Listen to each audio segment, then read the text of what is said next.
بسم اللہ الرحمن الرحیم۔ ناظرین، آج جس موضوع پر میں بات کرنے جا رہا ہوں وہ انتہائی اہم، نازک اور شاید ہماری اس نیشن کے لیے ایک ٹرننگ پوائنٹ والا سبجیکٹ ہے۔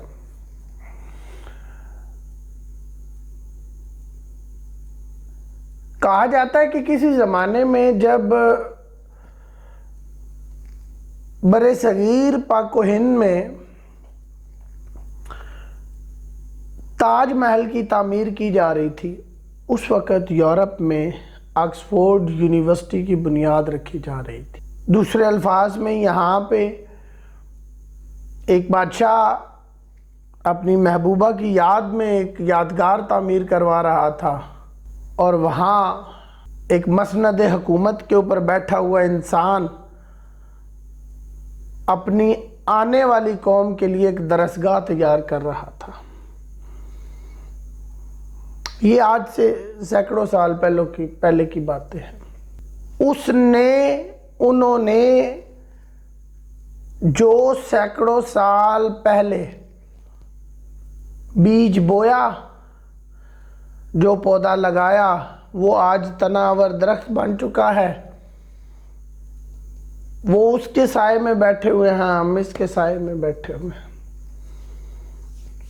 آج کتنے لوگ ہیں جو برِ صغیر سے، خاص طور پہ پاکستان، انڈیا، نیپال، بنگلہ دیش، یہاں سے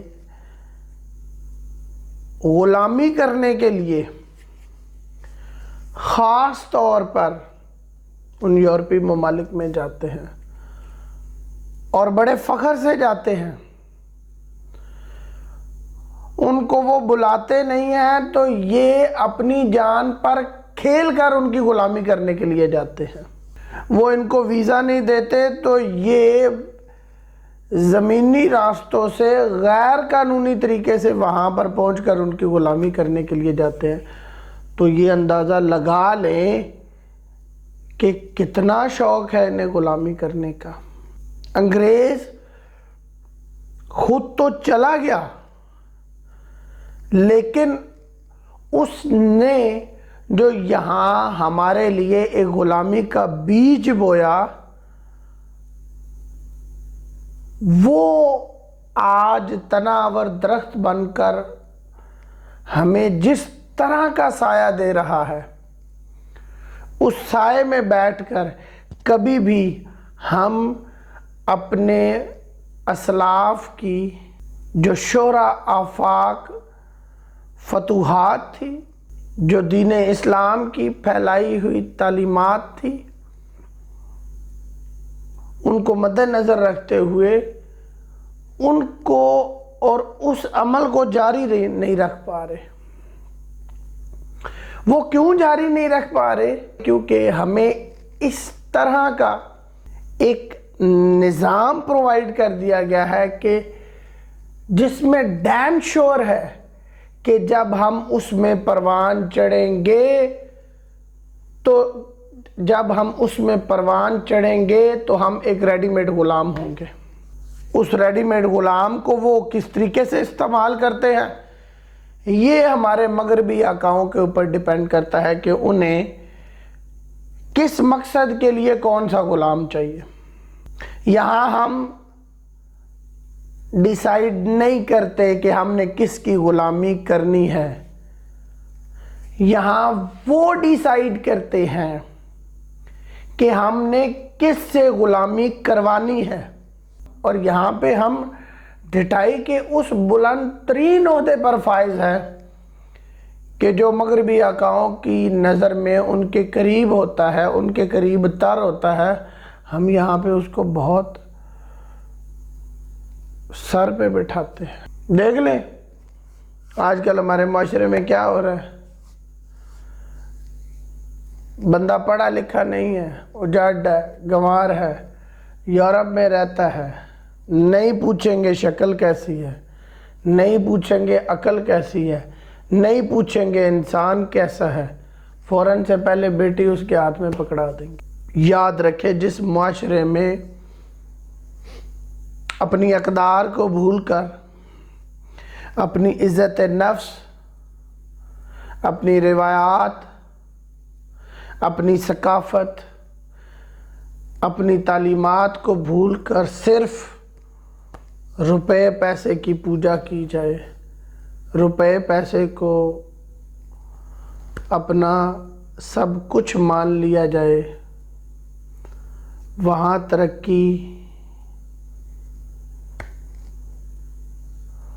وہاں آپ کسی طور پر بھی کسی طرح کے کسی بھی انقلاب کی امید نہیں رکھ سکتے۔ وہاں آپ کو کوئی ایسا وہ نہیں نظر آئے گا جو اس طرح سر اٹھانے کے قابل ہو کہ وہ ان کی آنکھوں میں آنکھیں ڈال کر بات کر سکے، کیونکہ ہم غلام پیدا ہوئے ہیں، ہمیں غلامی کی عادت ڈال دی گئی ہے۔ اور میں یہ سمجھتا ہوں کہ اس سارے گھن چکر میں سب سے بنیادی اور اہم نقطہ جو ہے، جو ٹرننگ پوائنٹ ہے، جس کے اوپر اس قوم کی تقدیر بدل سکتی ہے، وہ اس قوم کا ایجوکیشن سسٹم ہے۔ وہ ایک ایسا تعلیمی نظام ہے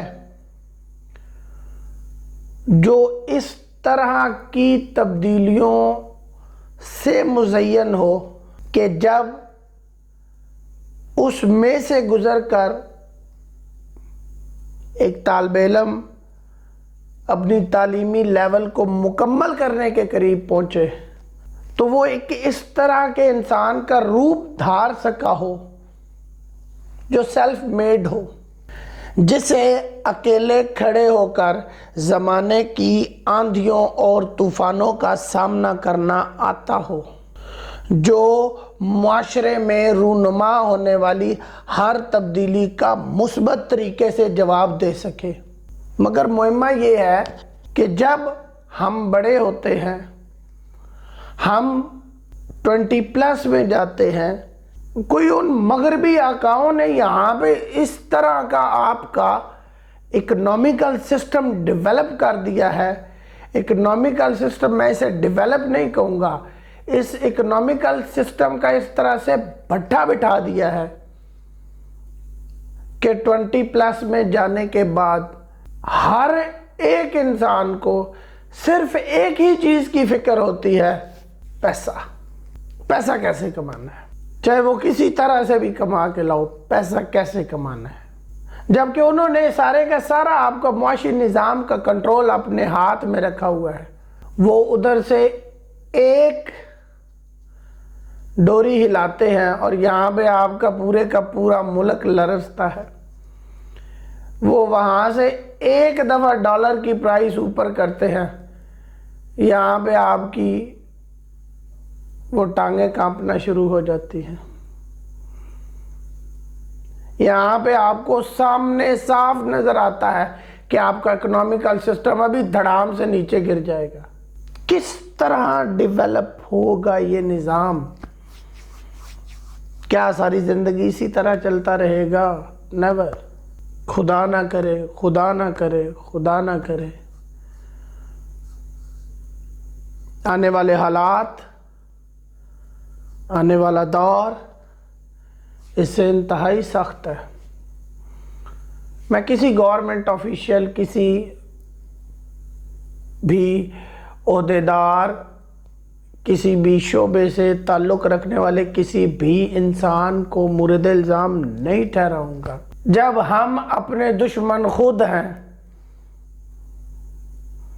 تو ہمیں کسی کے اوپر الزام لگانے کی ضرورت ہی کیا ہے؟ جب ساری کی ساری خامیاں ہمارے اندر موجود ہیں تو ہمیں دوسروں کو کچھ کہنے کی ضرورت ہی کیا ہے؟ انشاءاللہ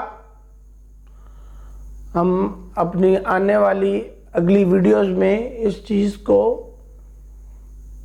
زیر بحث اور بروئے کار ہر صورت لازمی لائیں گے کہ اس ایجوکیشن سسٹم کو کن بنیادوں کے اوپر کس طرح سے ڈیولپ کیا جا سکتا ہے کہ جب اس سے نکلنے والا طالب علم عملی زندگی میں قدم رکھے تو وہ غلام نہیں، وہ ایک خود مختار انسان بن کر ابھرے، وہ ایک سیلف میڈ انسان بن کر ابھرے، وہ پوری دنیا میں اپنے ملک و قوم کا نام اس طرح سے روشن کرے کہ ہمیں دنیا کی نظروں میں غلام کی، فقیر کی یا بھکاری کی نظروں سے نہیں، ایک قوم کی حیثیت سے دیکھا جائے، ایک خوددار، محنت کش اور اپنے پاؤں پر خود کھڑا ہونے والی قوم کی نظروں سے دیکھا جائے۔ اگر آپ کے دل کو میری باتیں ذرا سی بھی اچھی لگی ہوں، اس چینل کے ساتھ جڑ جائیے گا، اس کو لازمی سبسکرائب کیجیے گا۔ انشاءاللہ آنے والی نئی ویڈیوز میں ایز این ایجوکیشنسٹ اس ملک کے تعلیمی نظام کا ایک حصہ ہونے کے ناطے سے آپ کے گوش گزار کروں گا کہ کس طرح سے اور کن بنیادوں کے اوپر ہم اس نظام میں تبدیلیاں لا کر ان غلامی کی زنجیروں سے ہمیشہ کے لیے جان چھڑا سکتے ہیں۔ آپ کی توجہ، آپ کے وقت کا بہت شکریہ۔ اسی کے ساتھ مجھے اجازت دیجیے گا۔ اللہ حافظ۔